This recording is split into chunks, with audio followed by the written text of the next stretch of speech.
Hey folks, this is Vent with Dad's Gaming Addiction, and today we're going to quickly review Sheltered. This is a game that you can find on Steam for about 15 bucks. Yeah, this game has been out for a couple of years now, but it's a pretty good game, and I wanted to bring your attention to it, at least to those of you that don't know anything about it. What is Sheltered? Well, you're going to be creating this family, and you're going to be living in this underground bunker. You're going to be creating rooms, you're going to be crafting various appliances and other objects to help you survive. And while you're doing that, you're going to send people out into the wasteland to try and bring back some more supplies. It's quite an overwhelming game at first, and it's quite fun too. I like these style of games, especially this post-apocalyptic thing going on. So, as you might expect from a post-apocalyptic game, there's no zombies, but, things are heavily radiated, and in order to go to the surface and explore, you have to equip these face mask, rubber mask things, gas masks for the most part. And they're a one-time use, so you have to either find more or craft more. And if you run out, you could take the risk of going out to the surface and looking around. But if you come back sick and you don't have any medicine or antibiotics or anything like that, then you're kind of screwed. So this family that you're creating when you first start is a family of 4. It's 2 adults, 2 children. Typically, I send the adults out and do the dirty work while the kids stay at home crafting and cooking and all sorts of things. Different objects that you can craft. There's various tiers of items. There's tier 1, tier 2, tier 3, tier 4. And then special items that you can only find via blueprint. You start with tier 1, and then you craft those, then tier 2, you craft those. Typically, the resource requirements go up as you go up in the tier. So for an example, in tier 1, there's a really crappy bathroom toilet. It's like basically a bucket. That's the toilet for tier 1 anyway. And then as you go up in tiers, like tier 2, tier 3, you'll be able to create a better toilet. There's actually a privacy screen. The even better toilets use less water. That's another thing that'll happen in this game. You've got this water filtration system on the surface, and when it rains, it'll filter water into your reserves. You have to build these tanks in order to hold the water. The more tanks you have, the more water you can hold, but again, they cost resources, and not always will you have the resources to make them. There's also an oxygen filter. You can upgrade both the oxygen filter and the water filter to help you out. Sometimes black rain will appear, which is nasty. If your water filter is absorbing that and not filtering it out properly, then your people will get sick when they drink water in their base. Again, there are upgrades for those systems to help stop that from happening. You've got these huge double doors that are sort of blocking you from the outside world, and you can upgrade them. People will come by though on occasion, and there's an intercom right outside. They'll talk to you. They'll say, hey, do you want to trade? Or hey, let me in. Can I join you? So yeah, even though you start with 4, you may end up getting more people. Each of your people, even the ones you find in the world, have various attributes like strength or agility, intelligence. And it's a good idea to check to see what their stats are before you bring them on board. Typically, if the person that I'm looking to recruit has stats like 1, 1, 2, 1, 0, I'm like, no, sorry. But then, if someone else comes along and they've got higher stats, I'm like, okay, maybe. And then once they start trusting you and you trust them, then you can send them out and do things in the world as well. And you can leave the parents home and let the newbies do all the dirty work. So you're going to be crafting beds. There's recycling centers. You'll be able to grow your own food over time, the later tiered. You'll have to build space in your shelter. You'll have to get cement and some other sandstone, I think it is, to build actual rooms, because you only start off with 1 level, but then you can go down levels like in Fallout Shelter and just keep expanding that way. I think it's up to 4. You can eventually freeze the meat that you're collecting.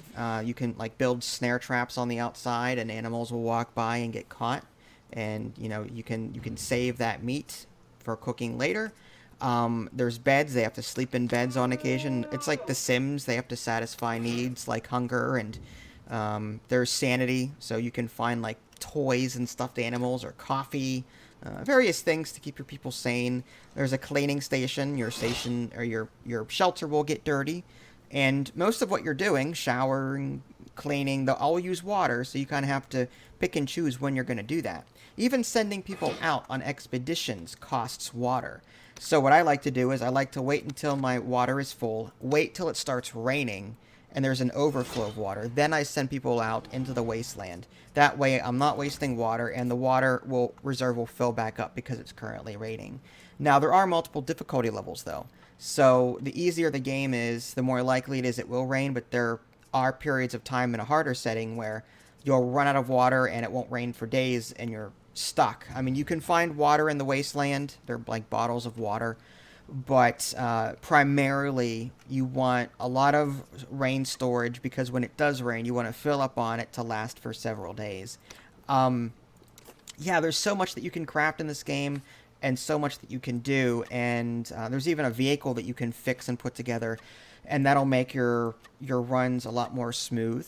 As far as loading out in the world, you don't actually control that directly. But whenever you create a route, you'll send 2 people out on a planned route, and they will imaginarily go around visiting these places. And then when they visit a house, they'll go, there's some cool loot in here. Would you like to see what it is? Click yes. And then you can pick and choose what loot to keep.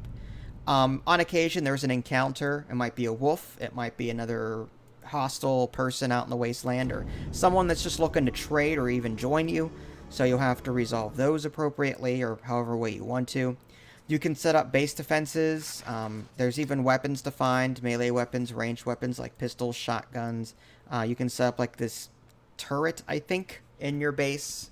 Yeah, so there's a lot to this, and there's even scenarios too. There's the regular game, which I just talked about, and then there's 2 scenarios. There's like Stasis and something else that I don't remember off the top of my head, and those are like specific things that you have to, they're a fixed story and you have to try and get through it. The Stasis, for example, I think involves a mother and a kid, or maybe I'm getting that reversed with the other one. But yeah, like in the one scenario, you start off with just, you're a mother and a kid, and you have to wait for the dad to come back with the RV. And the other one, again, I don't remember what that is, but, you get the idea. It's a story. Whereas the base game, it's just last as long as you can, build up your base. I have 55 hours in the game, and I've played, I think, a total of 2 playthroughs. And I'm still working on the one. I think the other one I'm fully maxed out. I've unlocked every building. I've built every structure for my base. You can even level up your people by building like punching bags, and that'll increase their strength and the like. So you can build that, and everyone's maxed out stat-wise or just very high. And I've recruited, I think, like 6 to 8 people, so that's not a problem. You can even pick a pet when you first start, too. There's a dog, a cat, fish, snake, I think even a horse or something like that. So yeah, it's not like as...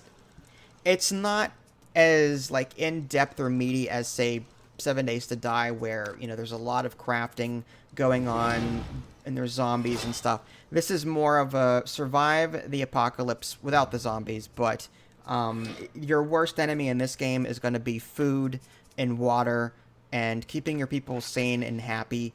And to me, like, that's enough for a game like this, and I really enjoy playing it, and I do recommend it. Even at the full $15 price tag, it's a pretty darn good game. So go check this one out if you haven't already. If you guys haven't already, subscribe to me on my Twitch and YouTube channel. That way you can stay up to date with any new content I'm going to publish. This is Vince. Thanks for watching, and I'll catch you guys next time.